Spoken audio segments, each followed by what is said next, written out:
Olá, queridos alunos do nono ano. Professor João Diniz aqui com mais uma aula de matemática para vocês. Essa é a nossa aula de número 5, beleza?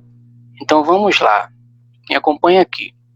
Gente, nessa aula de hoje nós iremos discutir dois tópicos, né? Dois descritores do nosso curso dos descritores SAEP de matemática. Eles são muito importantes, né? Que é justamente o descritor 13 e o descritor 14. Vamos ver um pouco do que cada um desses descritores eles tratam, né? Do que cada um desses descritores vai cobrar de você, aluno, tá bom? Então veja só, o descritor 13 ele busca que você consiga, né, resolver problema envolvendo o cálculo de área de figuras planas, tá certo? Então, nós já percebemos o quê? Que o conteúdo aqui envolvido, né, cálculo de área de figuras planas. Então, aqui nós estamos trabalhando dentro, né, da geometria, aquela área muito interessante, né, da matemática, só que a geometria plana, tá certo? Portanto, a geometria das figuras poligonais, né?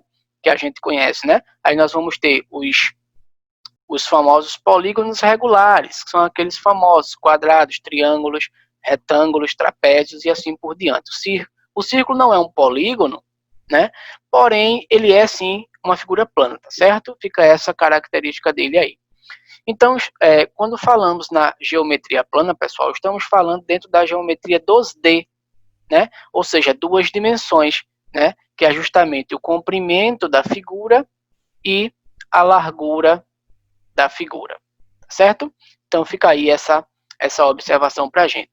Então, nesse descritor 13, nós temos que resolver problemas envolvendo a área, né? O cálculo de área de figuras planas.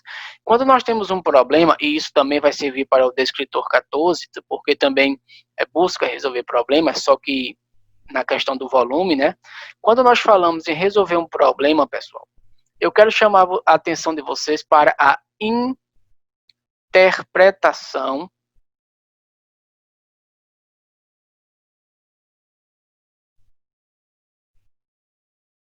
do seu problema. Tá certo? Então, a interpretação do seu problema ela é de fundamental importância na hora de você criar uma estratégia para solucionar, né, para solucionar aquele problema ali. Você vai ter que criar uma estratégia para, aplicando o cálculo matemático, resolver aquele problema. Porém, só é possível eu criar uma estratégia, né, quando eu leio e interpreto o texto corretamente. Daí a importância da leitura e interpretação textual, né, quando eu pego um problema. Isso pode ser um problema de qualquer tipo, pode ser de geometria, pode ser de álgebra, né, pode ser sobre qualquer estatística, pode ser sobre qualquer tópico, qualquer área da matemática e de qualquer área da ciência em geral. Quando você tem um problema, você tem que ler, interpretar, criar estratégias, buscar os mecanismos necessários para solucionar, né, aquele determinado problema. Só que qual é a questão? Não basta apenas que você tenha uma boa leitura e interpretação do texto. Você tem que ter justamente, né, as ferramentas necessárias. Você tem que conhecer as ferramentas, né, para você conseguir desenvolver aquela estratégia que você construiu. Professor, e quais são essas ferramentas? Né? Nesse nosso caso aqui, né, o cálculo matemático mesmo, o cálculo, né? O cálculo envolvendo as operações, as 4 operações, tem que ser conhecedor, né, do cálculo, né, certo? Então você tem que saber somar com vírgula, somar números naturais, números inteiros, multiplicar, subtrair, dividir mesmo, e assim por diante. Potenciar, certo? Tem que saber o cálculo. Quando eu falo cálculo, eu falo na aritmética em si, né? Mas você tem que saber também as equações, certo? São as famosas fórmulas, né? Porque quando se trata em cálculo de área de figuras planas, né, para calcular a área de um quadrado, de um triângulo, de um retângulo, de um losango, de um trapézio e assim por diante, a área de um círculo, né? Não basta eu apenas saber fazer a continha. Eu preciso saber da equação, da fórmula que possibilita que eu calcule determinada área. A mesma coisa, e nós vamos ver essa fórmula já já, vou relembrar um pouquinho. A mesma coisa o D14. Tudo que eu falei para o D13 também serve para o descritor 14. Veja o que ele busca. Resolver problema envolvendo noções de volume. Então aqui nós já estamos na geometria espacial, na área da geometria que é chamada de geometria espacial, certo? Onde aqui nós iremos trabalhar com figuras que elas não têm apenas comprimento e largura, né? Elas têm ou uma outra dimensão, por isso são chamadas figuras 3D. Elas vão apresentar comprimento, elas vão apresentar largura, mas elas vão apresentar também altura, ou que você também pode encontrar em algumas literaturas, né? Em algum material, você pode encontrar essa altura representada como profundidade da figura. Tá? Então, estamos nesse campo, né, da geometria tridimensional. Aí, dentro da geometria tridimensional, nós temos duas classes. Os poliedros são figuras tridimensionais formadas por figuras planas, né? Eu junto as figuras planas de maneira que eu formo um poliedro. Por exemplo, os prismas, as pirâmides, tá? E temos os corpos redondos, que são figuras que possuem pelo menos uma parte curvada, uma parte que não é plana, né? Daí o exemplo, a esfera, né? A esfera é o exemplo principal das figuras dos corpos redondos, né? A gente usa essa ilusão de ótica para representar a esfera. Temos o cilindro, né? Nós temos um círculo na base superior, né? Um círculo na base inferior. E aí temos esse corpo redondo lateralmente, né? Nós temos o cone, né? Tem um círculo na base inferior e tem esse corpo redondo que é lateral, né? E essas são as principais figuras, os principais corpos redondos, né? Mas aí nós vamos ter os poliedros também, prismas, pirâmides e assim por diante, tá bom? Então, vamos relembrar um pouquinho das equações que determinam essas áreas e esses volumes. Bem, falando um pouquinho de área, pessoal, falando um pouquinho de área, né? E aqui nós estamos no descritor 13, né? Descritor 13, geometria plana. Gente, essas fórmulas de área aqui, ó, certamente vocês já são conhecedores, né? Isso aí você já vem estudando isso, ó. Aprende lá no 6º ano, 7º ano e vem aplicando isso na resolução de problemas no decorrer das séries, né? Então, no 9º ano já é subentendido que você conhece, né, com muita facilidade essas equações aqui, ó. A equação de área do triângulo, do quadrado, do losango, do retângulo, do trapézio e do círculo, né? São essas figuras básicas aqui, né? Eu chamaria a atenção aqui para a área do triângulo, né? Base vezes altura sobre 2. Chamaria a atenção para a área do quadrado, que é a medida do lado, L, né? Você pega o valor do lado e potencial ao quadrado. Chamaria a atenção também para a área de um retângulo, base vezes altura. Veja, é parecido com a área do triângulo, né? Só que a área do triângulo é a metade da área do retângulo. Veja, base vezes altura, que é base vezes altura sobre 2. Chamaria a atenção para a área do trapézio, né? Porque o trapézio tem duas bases, né? A base maior, que é a base inferior, a base menor, que é a base superior aqui, ó. E a altura, que é a distância entre essas bases. Base maior mais base menor. Soma, né? Multiplica pela altura, depois divide por 2. E chamaria a atenção aqui também para a área do círculo. Tá certo? A área do círculo aqui, ó. Esse símbolo, essa letra grega, na verdade, é π, ela representa um valor, né? É aproximadamente 3,14, porque você aprendeu lá que π é um número irracional, uma dízima aperiódica, né? 3,14, 15, 32 e por aí em diante. Mas a gente arredonda para 3,14. Então, esse valor de π, normalmente ele vai ser considerado 3,14, mas existem problemas que consideram o π como sendo 3, para arredondar mais, né, o cálculo, tá certo? Mas normalmente 3,14. R é o raio de qualquer círculo, tá? O raio é a distância do centro até a extremidade da circunferência. Essa distância aqui, ó, do centro até a extremidade, tá? É o raio do círculo, tá bom? Então você pega esse valor elevado ao quadrado e multiplica por π, tá bom? Vamos fazer alguns exemplos aqui, pessoal? Então vamos lá. Veja só. Antes disso, vamos ver um pouquinho das fórmulas de volume, tá? E aqui nós estamos no descritor 14, né? Dentro da geometria tridimensional, geometria espacial, tá bom? Então aqui eu tenho aqui, ó, isso aqui é um prisma de base triangular, porém ele está deitado, tá certo? A base é essa daqui, ó, a base é um triângulo, obviamente, né? E as faces laterais são retangulares. Isso daqui, ó, o outro poliedro que eu tenho aqui ele pode ser chamado de bloco retangular, tá certo? Pode ser chamado de bloco retangular, tá? E aqui eu tenho outro poliedro que é a pirâmide de base quadrada. E eu tenho 3 corpos redondos aqui, ó, justamente aqueles que eu falei para vocês no início: o cone, o cilindro e a esfera, tá? E aqui nós temos as suas respectivas fórmulas de volume, tá bom? Chamaria atenção aqui para a fórmula do volume do cilindro, né?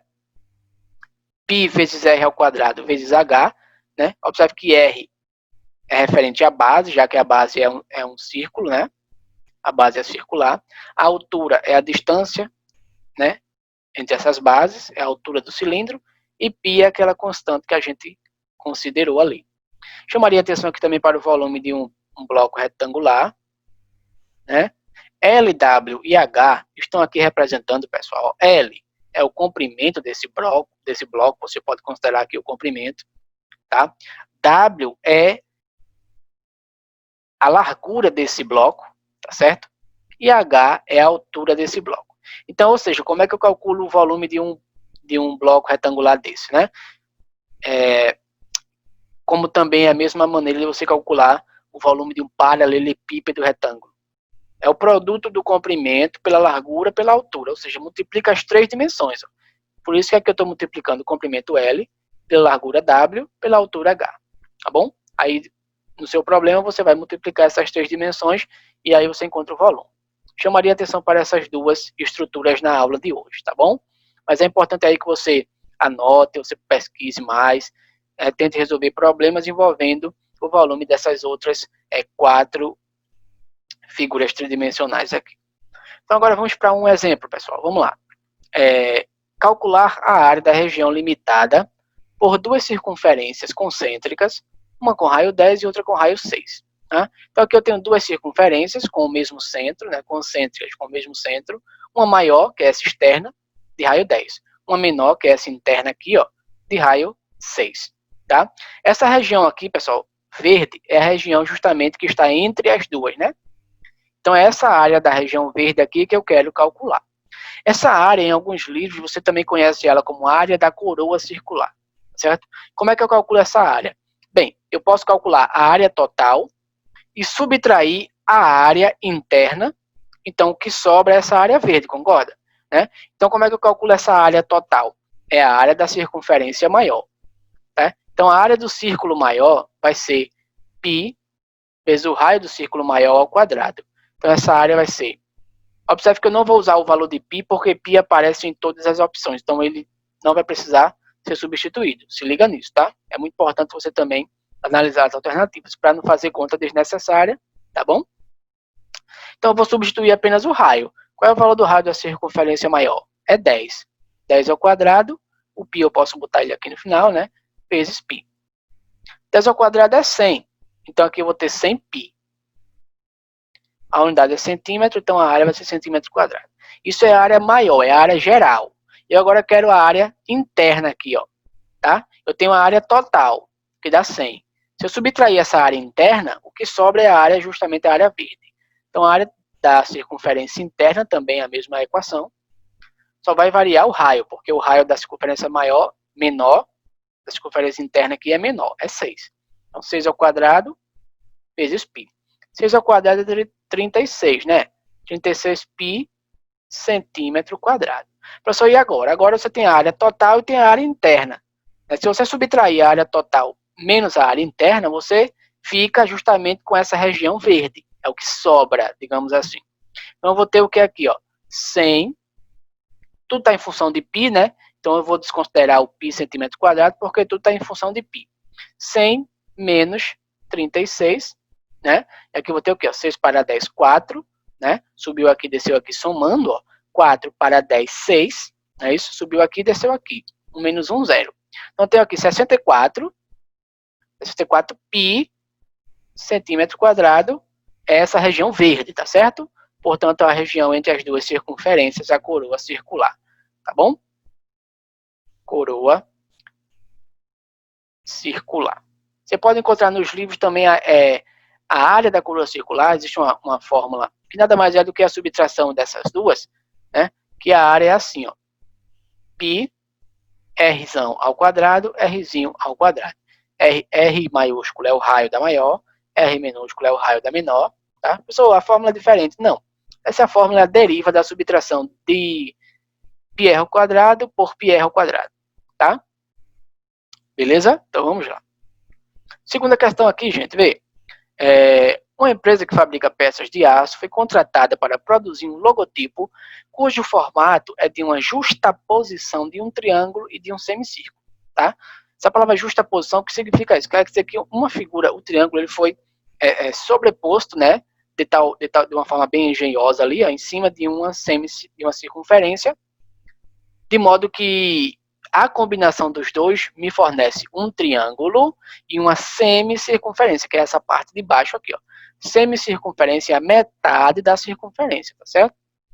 Nesse logotipo, a medida do diâmetro do semicírculo é igual à medida da base do triângulo, justo, né? O diâmetro, que é a distância aqui, ó, entre dois pontos da extremidade que passa pelo centro, diâmetro aqui é 10, e justamente é igual à base do triângulo, tá? A figura abaixo apresenta o desenho. Então, essa figura aqui, ela me fornece quais informações? Bem, do triângulo, ela me fornece o valor da base, que é 10, e o valor da altura, que também é 10. E do semicírculo, me fornece o diâmetro, que é 10, tá? Se o diâmetro é 10, eu já sei que o raio aqui vai ser 5. O raio do semicírculo, tá certo? Mas a base do triângulo é 10. Qual foi a quantidade de aço utilizada por essa empresa para produzir este logotipo? Ou seja, a quantidade de aço é justamente a quantidade de aço necessária para recobrir, né, todo esse logotipo, ou seja, é a área total do logotipo, tá certo? Então aqui o que é que eu vou buscar calcular? A área do logotipo, a área dessa estrutura. Como isso aqui, pessoal, é uma figura composta, eu decomponho ela, calculo as áreas separadamente e depois junto novamente, eu somo no final.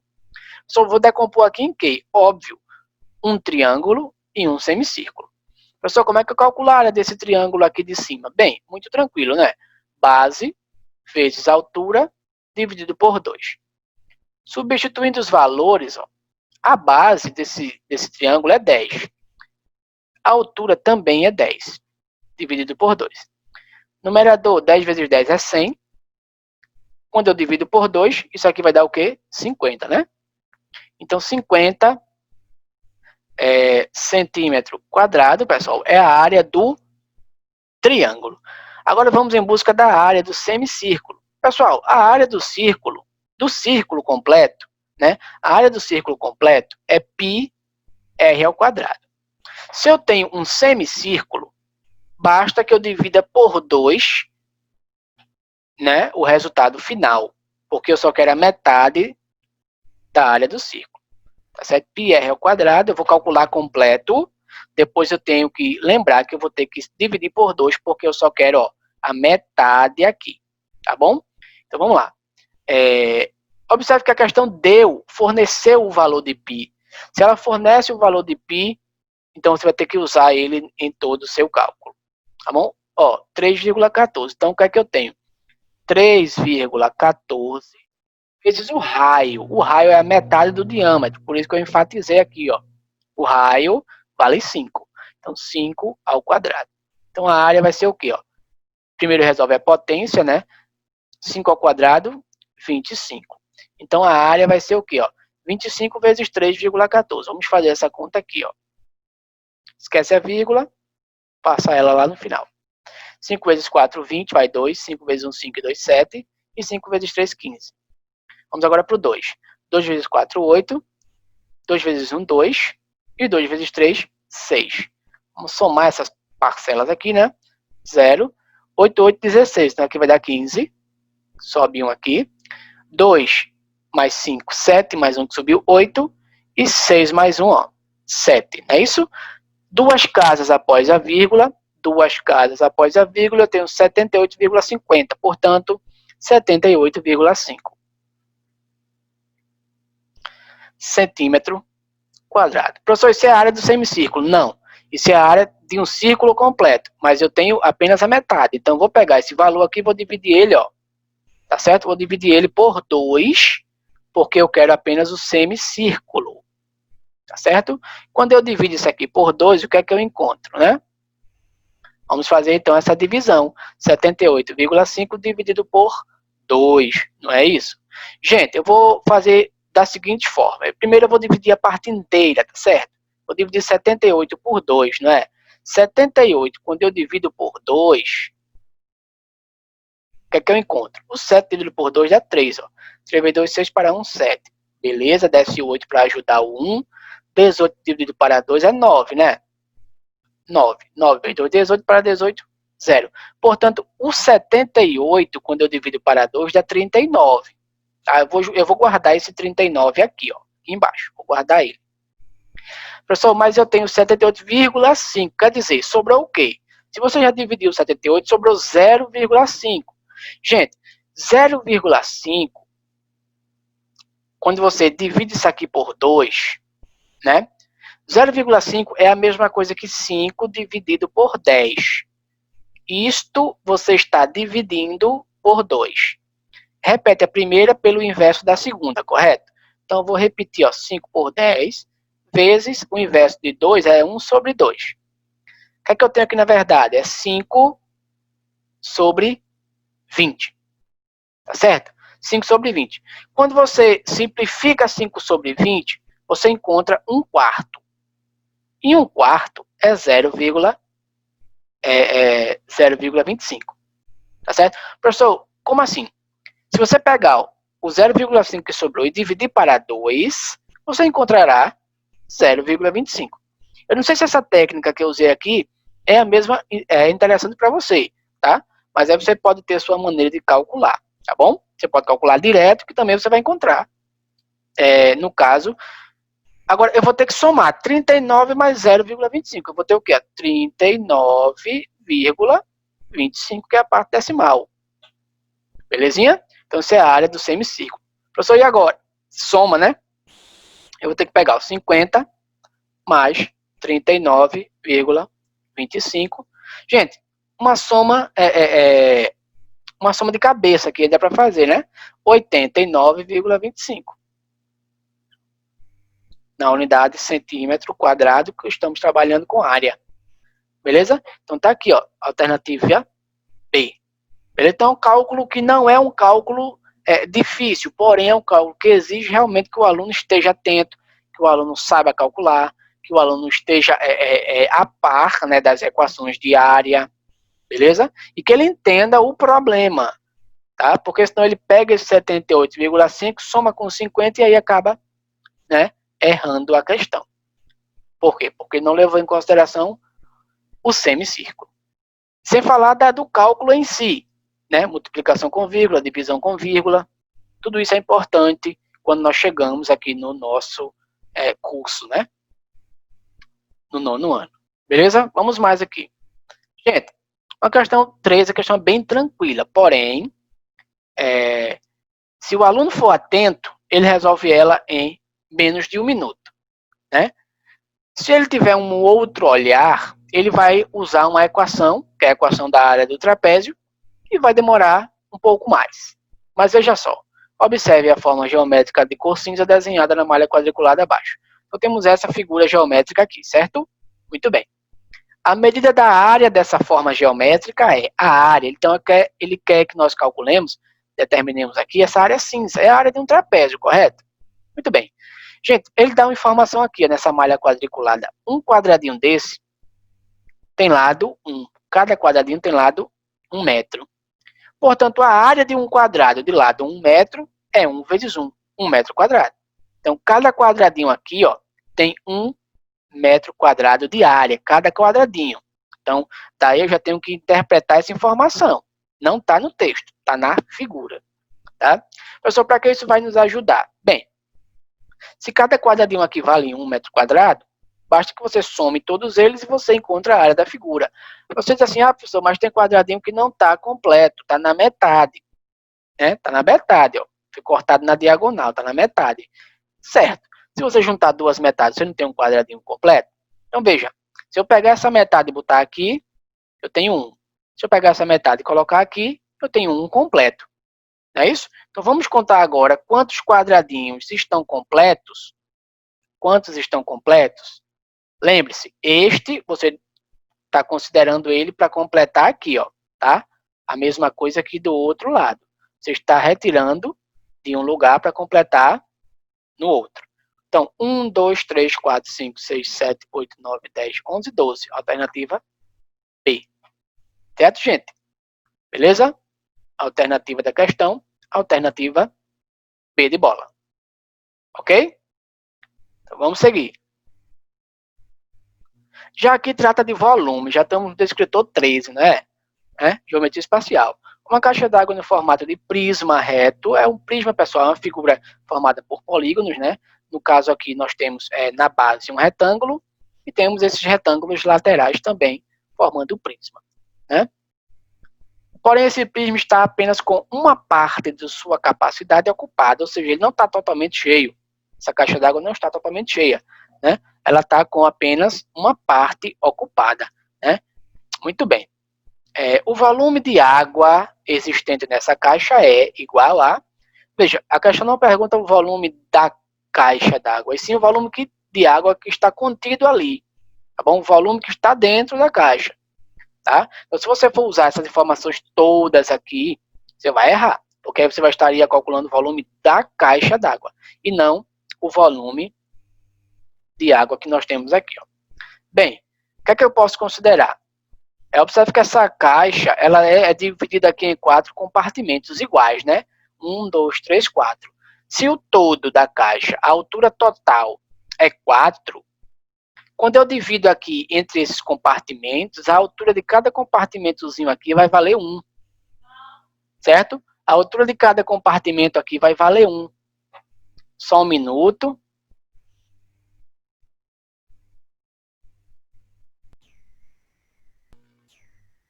Continuando aqui a nossa análise, né? Muito bem. Então, gente, a gente entender que essa altura de água dentro do recipiente é de 1 metro. Como é que a gente consegue entender isso? Pela análise da figura. A figura nos dá condições de a gente inferir isso do texto, né? Ou melhor, do problema aqui. Então, observe. Então, aqui o que é que eu tenho? Eu tenho um bloco retangular, não é? Aqui eu tenho um bloco retangular, né? Certo? Onde eu tenho 3 metros de comprimento, 2 metros de largura e 1 metro de altura. Por quê? Porque eu estou considerando aqui, né? Eu estou considerando aqui apenas a parte que contém água. Professor, como é que calculo o volume? O volume de um bloco, produto das 3 dimensões, comprimento vezes largura vezes altura. Portanto, eu tenho aqui, ó, 3 vezes 2 vezes 1. Tudo aqui em metro, portanto, a unidade vai ser metro ao cubo, né? Metro cúbico. 3 vezes 2, 6. Professor, por que aparece esse metro ao cubo? Metro cúbico. Gente, eu vou dar uma explicação para vocês por que é que em área eu tenho a unidade elevada ao quadrado e por que é que em volume eu tenho a unidade elevada ao cubo, tá? A alternativa correta aqui, pessoal, a alternativa A, tá bem? Tá bem? Então, mas eu vou apenas salientar para vocês uma coisa aqui. Área, eu tenho o produto de 2 dimensões, comprimento e largura, né? Vamos considerar aqui a área de um retângulo, tá? Aqui eu tenho 2 metros, aqui eu tenho 1 metro. Então, eu vou ter que multiplicar 2 metros por 1 metro, né? 2 metros vezes 1 metro. Tá bom? Gente, 2 vezes 1, o número, né? O número 2 vezes 1 vai dar 2. Porém, a unidade metro também se multiplica pela unidade metro, né? Aí eu quero que você entenda uma coisinha aqui que é muito interessante. Veja, metro a primeira vezes metro a primeira, porque o expoente ele está ali, né? Ele está ali subtendido, né? O expoente está ali, ó, subtendido na nossa expressão. Então, esse m a primeira vezes m a primeira, eu caio na multiplicação de potência de mesma base. Vai dar m, somos de expoente, m ao quadrado. É por isso que a unidade em cálculo de área, ela vira ao quadrado. Se você estiver trabalhando com centímetro, vai ser centímetro ao quadrado no final da conta, metro quadrado, quilômetro quadrado, milímetro quadrado e assim por diante. Professor, e área? A ideia é a mesma, ou melhor, e volume, a ideia é a mesma. Você calculando o volume de uma estrutura dessa, né, o expoente do m aqui é 1, aqui é 1 e aqui é 1. Portanto, quando eu multiplico m por m por m, né, eu vou ter m elevado ao cubo, que é a soma dos expoentes aqui. Portanto, quando a unidade tiver ao cubo, você entende que é o cálculo de volume. Quando a unidade tiver ao quadrado, você entende que é o cálculo de uma área. Sempre será assim. O que pode variar é a unidade, mas o expoente, se for volume, vai ser ao cubo e se for área, vai ser quadrado. E assim por diante.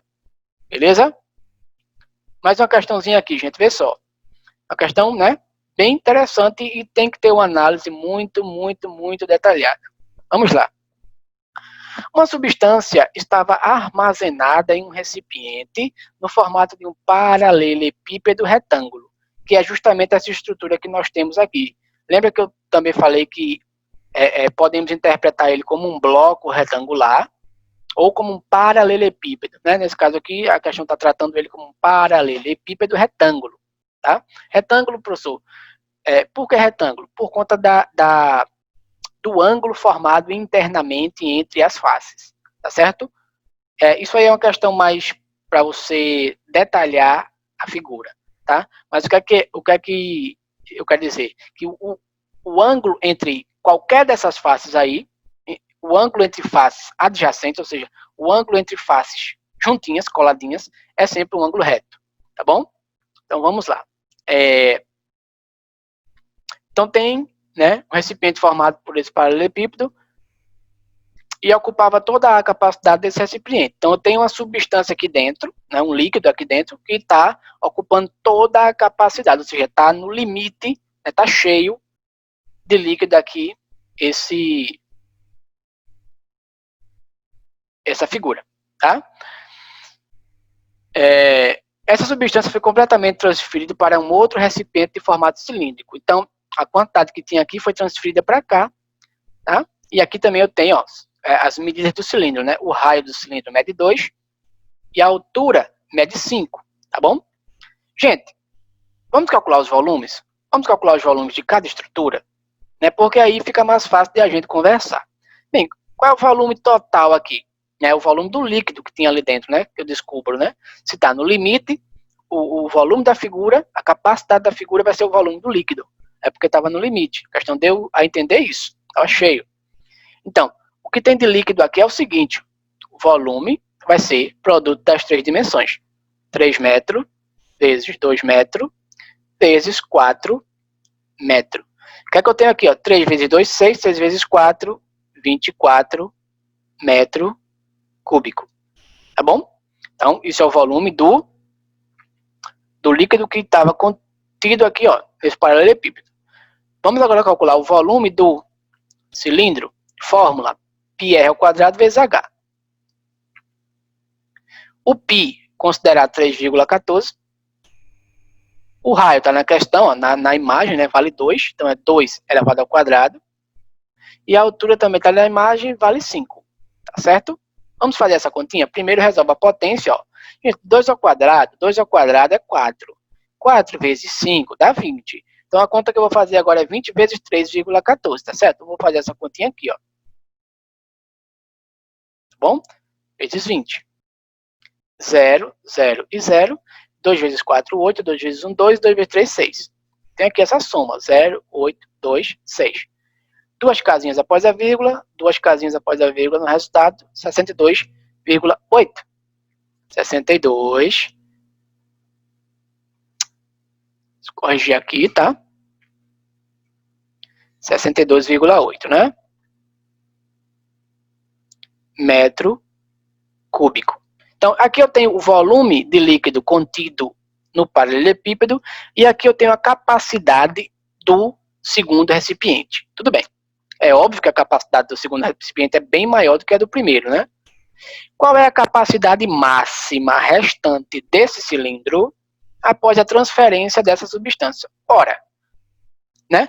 Quando eu pegar o líquido que está aqui e jogar no cilindro, o líquido vai ocupar justamente o valor que ele tinha lá no paralelepípedo, né? Então, para descobrir quanto ainda vai preencher totalmente o cilindro, não, vai ficar faltando quanto? É isso que a questão pergunta. Qual é a capacidade restante, né? Vai ser a subtração de 62,8 por 24,0.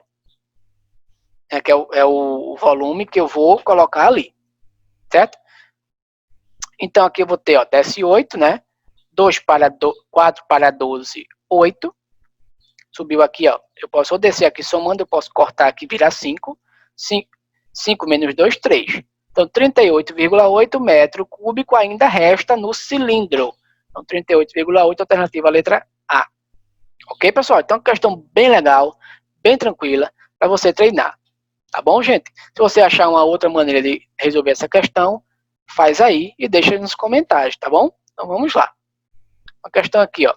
Questão 6. É uma questão bem tranquila, mas que ela mexe com um pouquinho de transformação de unidade. Vamos ver aqui. Um restaurante oferece suco para seus clientes em copos com formato de prisma, né? Essa estrutura aqui, ó. Cuja base é um quadrado de área 0,25 decímetro quadrado. Então, a área a base é um quadrado, a questão já disse.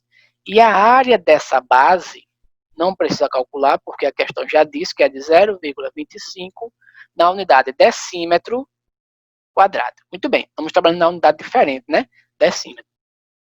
Sabendo que 1 decímetro cúbico, ó, 1 decímetro cúbico, aí já é volume, equivale a 1 litro, para trazer para a unidade mais comum nossa, a gente sabe, sabendo disso aqui, se a altura desse copo é de 1,8 decímetro, ou seja, se essa altura aqui for de 1,2 decímetro, então a quantidade de copos equivalente a uma jarra com 1,8 litro é...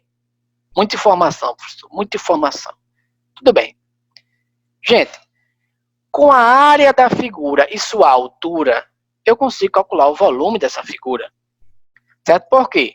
Porque volume, pessoal, nada mais é do que o produto entre a área da base pela altura.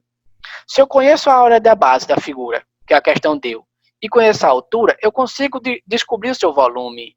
Então, o volume dessa figura aqui vai ser o quê? Ó?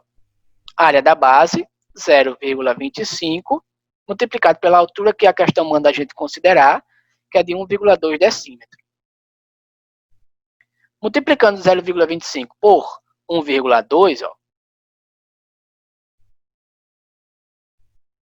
né? 2 vezes 5, 10, vai 1, 2 vezes 2, 4, 1, 5, 2 vezes 0, 0. 1 vezes 5, 5, 1 vezes 2, 2, e 1 vezes 0, 0. Somando essas parcelas aqui, o que é que eu tenho? 0, né? 5 mais 5, 10, vai 1. 2 mais 1, 3. E aqui eu repito 0, certo? Então, tem quantas casas após a vírgula? 1, 2, 3. Então, 1, 2, 3. Então, a resposta aqui, ó, 0,3. Não é um volume? Não é decímetro a unidade? Então, decímetro cúbico. Tudo bem? Ok? Então, qual é a quantidade de copos que equivale a 1,8 litro? Professor, se isso aqui tivesse em litro, bastava eu dividir 1,8 por 0,3 e eu achava a quantidade de copos. Mas está em decímetro cúbico. Mas a questão lhe deu aqui, ó, a relação entre decímetro cúbico e litro. Observe que a relação é de 1 para 1, ou seja, 1 litro é 1 decímetro cúbico é 1 litro, 0,5 decímetro cúbico é 0,5 litro, 0,4 decímetro cúbico é 0,4 litro, 0,3 decímetro cúbico, que é o que eu tenho aqui, vai ser 0,3 litro. Não precisa você fazer cálculo estrambólico. É olhar a proporção. Se é de 1 para 1, beleza, é só você dizer que 0,3 decímetro cúbico é a mesma coisa que 0,3 litro. Isso aqui é o volume de um copo. Se eu tenho uma jarra com 1,8 litro, quantos copos vão dar? Basta dividir. Então, vou ter 1,8 litro dividido por 0,3 litro. A unidade se cancela, então vou fazer a divisão aqui. Para dividir isso daqui, pessoal, eu preciso tirar essas vírgulas, certo? Multiplico o numerador e denominador por 10, em cima vira 18, embaixo vira 3, certo? Gente, 18 para 3, divisão tranquila, né? 6, né? 6 copos vão dar aqui, tá certo? Então, a alternativa correta é a alternativa B, beleza, gente? Ok? Mais uma questãozinha aqui, ó. Então, essa questão aqui ela é bem interessante porque também você tem que analisar não só a figura em si, não só o cálculo de volume, mas também essa ideia de unidades de medida de volume. Tá bom? Observe a figura. Temos aqui, ó, um bloco retangular, né? Essa figura representa um aquário. O volume desse aquário é, gente, questão tranquila. O volume é o produto das 3 dimensões. Tudo na mesma unidade, tudo bonitinho. Então, eu vou ter 40 vezes 20 vezes 60. Olha a dica. 4 vezes 2, 8. E 8 vezes 6, 48 centímetro quadrado. Ou melhor, cúbico, já que é um volume. Eita, professor. Aqui está tudo em metro cúbico. Tudo em metro cúbico. E agora? Bem, analisando, né, você teria que converter aqui de centímetro cúbico para metro cúbico. Tá certo? Você teria que converter. Analisando essas alternativas, você observa o quê? Ó, né? De centímetro cúbico, pessoal, para metro cúbico, você vai ter que pegar o valor aqui, ó, e dividir ele por 100. Tá certo? Ou melhor, por 1000. Né? Você pega o valor que está em centímetro cúbico, divide por 1000, né? Então a vírgula voltaria 3 casas, ó, e você encontra aqui a alternativa, né? Alternativa D de dado. Tá certo? Ok? Então fica aí essa dica para você. Outra forma de você calcular seria converter as unidades para metros antes e depois fazer o cálculo. Tá bom? Depois você faria o cálculo. Tá? Então aqui ficaria o quê? 0,6 metro, 0,2 metro e 0,4 metro. Tá certo? E aí você faria essa multiplicação, tá certo? E encontraria a solução adequada aí desse seu problema, tá certo? Então, é sempre bom que você resolva uma questão e procure encontrar, não é? Outras possíveis soluções para a sua questão. Essa é uma. Calcula tudo com a unidade que está no problema, você encontra 48 centímetros cúbicos. Não está nas alternativas porque está em metro cúbico. Converte, né, centímetro cúbico para metro cúbico, daqui para aqui, né, centímetro cúbico para metro cúbico, eu vou dividir o valor por 1000. O contrário, eu multiplicaria por 1000. Isso aqui é um fator de conversão. E aí você encontra a alternativa. Ou então você transforma antes para metro, depois calcula tudinho. Ó. Se você pegar 0,6 metros, 0,2 metros e 0,4 metros, quando você multiplica, você encontra 0,048 metro cúbico, que é o que a gente encontrou, né, analisando pela divisão por 1000, alternativa D. Certinho, gente? Então, essa é a nossa aula de hoje, tá bom? Próximas aulas nós iremos detalhando mais questões sobre o volume dessas figuras, tá bom? Então, um bom estudo para você e até a próxima. Forte abraço do professor João Diniz.